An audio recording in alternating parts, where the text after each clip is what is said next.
घर के अंदर जाने के बाद वो आहान से बात ना करने के इरादे से ऊपर जाने के लिए जल्दबाजी में थी।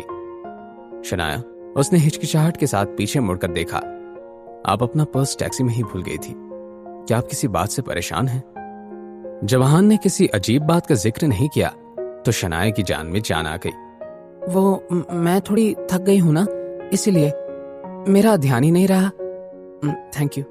शनाया ने आहान के हाथ से अपनी पर्स लेनी चाही, लेकिन आहान की पकड़ अब भी उस पर्स से हल्की नहीं हुई थी।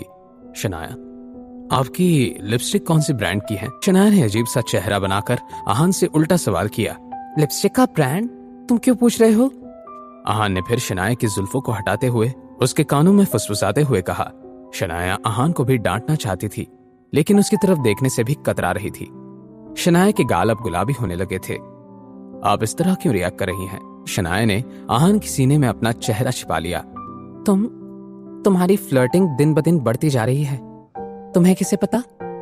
आहान ने फिर दोनों हाथों से शनाया का चेहरा पकड़ लिया और शनाया की आंखों से आंखें मिलाकर बोला, अब आपको पसंद नहीं आएंगी तो फ्लर्ट करने का क्या ही फायदा।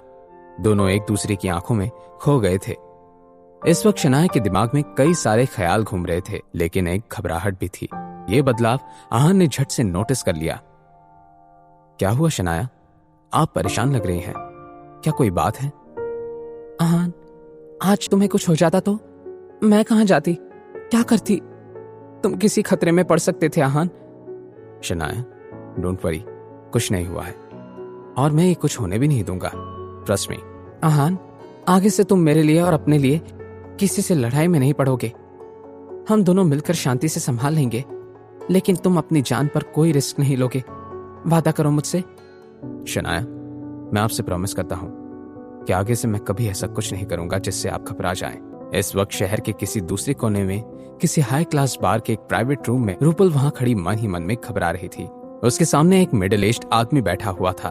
उस मिडिल एज्ड आदमी ने रूपल से कहा, मानना पड़ेगा गुप्ता साहब ने अपनी बेटी को काफी अच्छे से बड़ा किया है। रूपल इतनी नर्वस हो रही थी, उसने अपने दोनों हाथों को आपस में घिसते हुए अपने मन ही मन में कहा, उफ यार। रजत चौधरी ने विस्की का एक ग्लास रूपल के हाथ में पकड़ा दिया और खुद भी अपने ग्लास से चीयर्स करते हुए बोला, रूपल जी, बिजनेस इंडस्ट्री में काम करने का असल मजा तो लोगों से मिलने में और दोस्ती करने में है। और अगर सामने वाला इंसान आपकी तरह खूबसूरत हो तो क्या ही कहना। चीयर्स। वो मैं शराब नहीं पीती। वो क्या है ना कि मेरी तबीयत कुछ ठीक नहीं है, इसलिए मैं आज शराब पीने में कंफर्टेबल नहीं हूं। मिस्टर रजत चौधरी, उम्मीद है आप बुरा नहीं मानेंगे। रजत चौधरी ऐसे जवाबों से अच्छी तरह से वाकिफ था। उसने एकदम से रूपल से नजरें हटा ली और अपना फैसला सुनाते हुए बोला, रूपल जी, मैं बिना शराब के कोई मीटिंग नहीं करता। तो कोई बात नहीं, जब आप ड्रिंक्स के लिए तैयार होंगी तो उसी दिन मिलेंगे। ये कहते हुए रजत चौधरी उस प्राइवेट रूम के दरवाजे से बाहर की तरफ जाने लगा। रूपल ने रजत चौधरी को रोकते हुए कहा, मिस्टर रजत चौधरी, आप तो बुरा मान गए। मेरा वो मतलब नहीं था। रूपल ने बेमन से ग्लास को अपने होठों से लगा लिया। 1 घंटा बीत चुका था और 3 से 4 विस्की की बोतलें खाली हो चुकी थी। रूपल नशे में चूर हो चुकी थी। उसने फिर शराब के नशे में चूर रूपल से कहा, रूपल जी, कहिए आप यहाँ मुझसे क्यों मिलने आई हैं? रूपल ने अपने होश संभालते हुए कहा, मेरे डैड, क्या आप उनकी मदद कर सकते हैं? वो पहले ही एक बड़े क्राइसिस में है और देर हो गई तो पता नहीं क्या हो जाएगा। मिस्टर रजत चौधरी हंसने लगा। रूपल जी, शिमला शहर में मेरी बहुत जान पहचान है।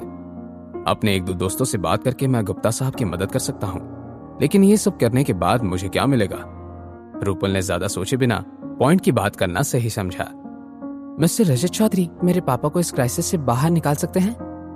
अब मिस्टर रजत चौधरी रूपल के सामने क्या शर्त रखेंगे? क्या रूपल किसी बड़ी मुसीबत में फंसने वाली थी? लाइव डेट का आहान और शनाया पर क्या असर पड़ने वाला है? जानने के लिए देखिए अगला एपिसोड सिर्फ पॉकेट एफएम के यूट्यूब चैनल पर।